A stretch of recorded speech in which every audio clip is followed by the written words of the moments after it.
eu sou coronel do Exército, o Bolsonaro foi capitão. Quando o Bolsonaro deixou o Exército Brasileiro, eu estava me formando na Academia Militar. Eu conheço o Bolsonaro, não de nome, de estar em algum evento com ele. Como é que a gente pode explicar uma pessoa que tem 6 segundos de horário de TV suplantar adversários que tiveram 8, 10, 15 minutos?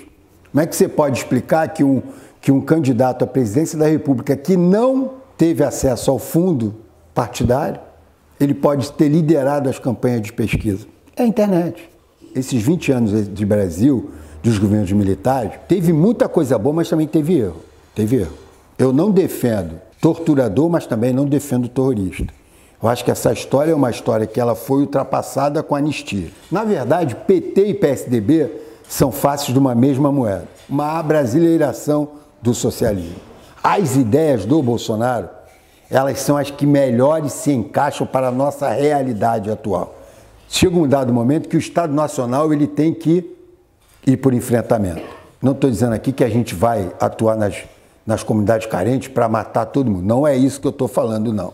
Mas aqui, quando a gente olha para o Brasil, a gente vê o seguinte, as pessoas estão andando de fuzil. Então, o que eu acho, por exemplo? Espera aí. Festa em comunidade carente até 10 horas da noite. Por quê? Porque você sabe que a partir das 10 horas da noite, aquela área é perigosa. Se você quer evitar o problema, você tem que atuar impondo regras. Eu acho que a gente tem que parar de usar essa expressão esquerda e direita e tem que falar para o povo assim, vem cá, o que você deseja?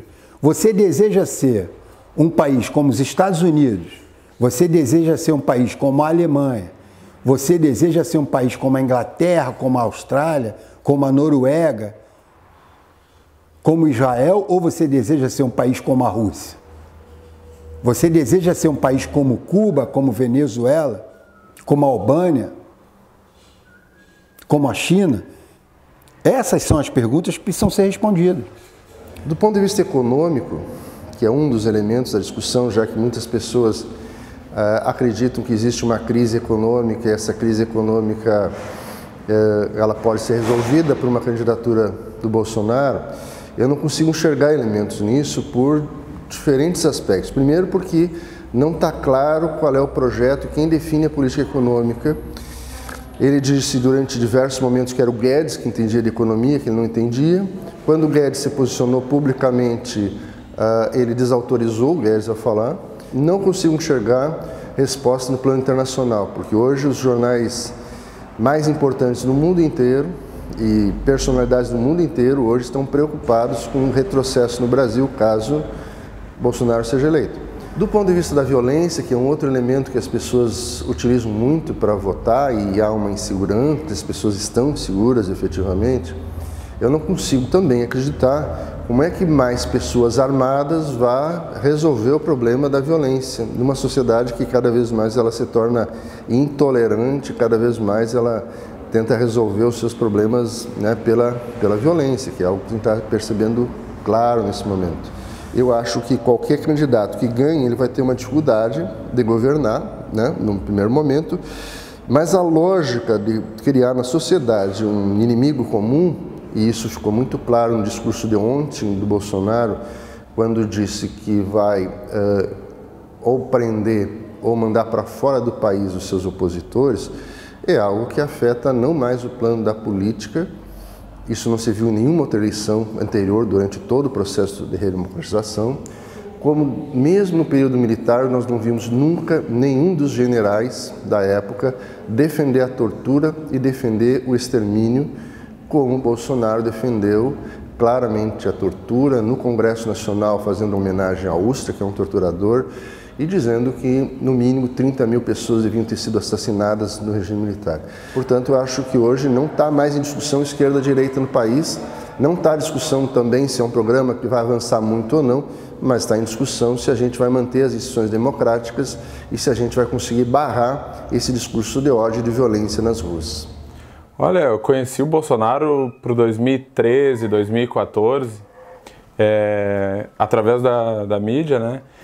De tanto baterem nele, eu comecei a pesquisar ele. E aí eu comecei a acompanhar por rede social, por sites.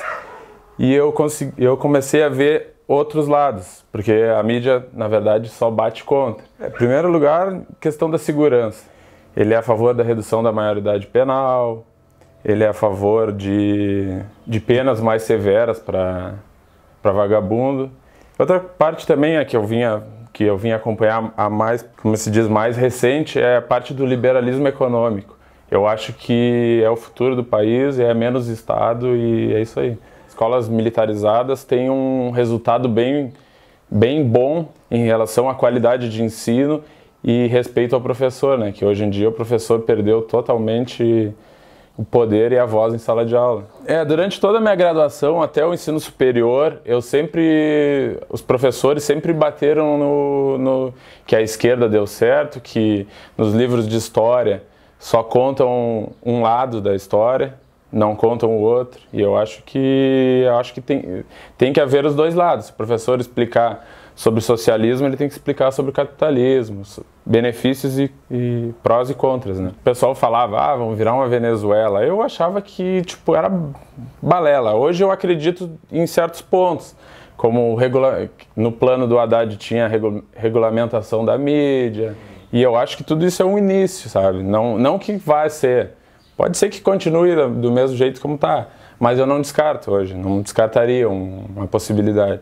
Voltar a uma ditadura, eu acho que não existe a possibilidade. Ao meu ver, não seria. Acho que até o pessoal teria mais liberdade. Assim. Eu sempre procuro ver quem está voltado aos interesses das minorias, da classe trabalhadora, da educação. Primeiro é porque, para dar continuidade ao que já foi feito alguns anos atrás com os governos do PT, né? Os que são voltados à educação, que é a continuidade do REUNE, do ProUni, do acesso, que foi universalizado o acesso à educação, né, enquanto ministro.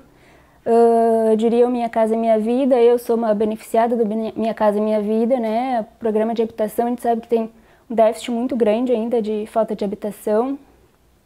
Eu, enquanto oriunda do meio rural, eu levo muito em consideração as propostas também dos candidatos, e analisando o plano de governo do Bolsonaro, ele tem só as políticas voltadas aos grandes empresários do meio rural. Eu não considero que todas as pessoas que votam nele sejam fascistas ou racistas. Acho que tem muita gente ainda com informação equivocada. Seria ilegítimo um candidato que tem esse discurso que faz apologia à tortura, que é crime, que é racista, que tem declarações racistas, que é crime. Um candidato que se utiliza que agora, né, foi feita uma denúncia, que se utiliza de meios ilegais para chegar essa informação nas pessoas. Então, se o TSE está sendo conivente com esse tipo de situação, de certa forma a gente já perdeu alguma liberdade e o Estado democrático de direito eu acho que pode estar ameaçado sim. E se o Bolsonaro ganhar, e que eu sei que quem vai sair mais prejudicado são as minorias, é a classe trabalhadora que já está perdendo os direitos, que já tem gente morrendo por causa disso, porque tem um certo grupo que acha que é superior às minorias, que ele quer acabar com as cotas da universidade. Então, são todas essas conquistas que estão ameaçadas.